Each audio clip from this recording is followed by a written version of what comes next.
I graduate and I immediately get a job right out of college working for ESPN, right? Wrong. No, I moved right back home. I moved back home for a solid 2 years, I might add. And I was lucky, actually. Lucky that I had a very supportive and understanding mother. And she recognized that while I had an interest in pursuing sportscasting, my gut was telling me that I really wanted to pursue something else. And that something else was comedy. So starting in the fall of 1991, for the next 3.5 years, I was taking classes and performing in various shows at the Groundlings and around Los Angeles. I was even trying my hand at stand-up comedy. Not great stand-up, mind you, but enough material to get myself up in front of strangers.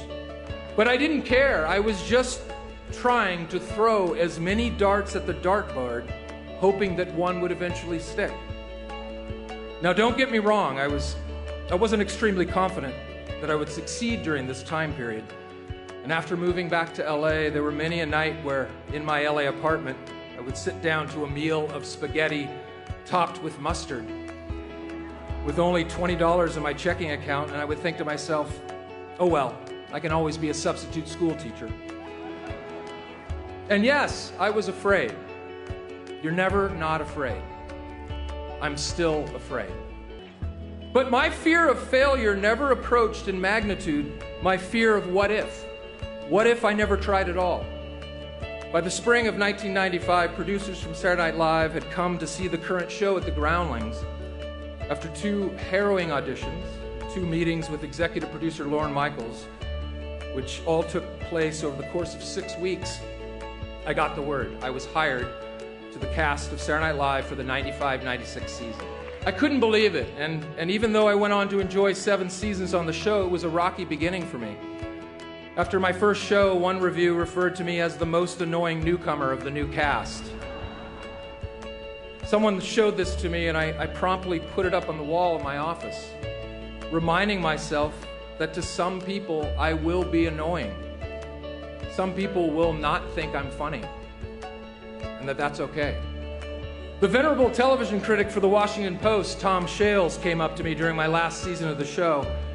He told me congratulations on my time at the show, and then he apologized for things he had written about me in some of his early reviews of my work. I hadn't read his reviews. In fact, I didn't read any reviews because, once again, I was too busy throwing darts at the dartboard, all the while facing my fears. Now, one may look at me as having great success, which I have in the strictest sense of the word. And don't get me wrong, I love what I do, and I feel so fortunate to get to entertain people. But to me, my definition of success is my 16.5-year marriage to my beautiful and talented wife, Vivica. Success are my 3 amazing sons. No matter how cliche it may sound, you will never truly be successful until you learn to give beyond yourself.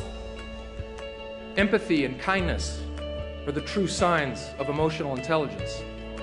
For many of you who maybe don't have it all figured out, it's okay. That's the same chair that I sat in. Enjoy the process of your search without succumbing to the pressure of the result. Trust your gut. Keep throwing darts at the dartboard.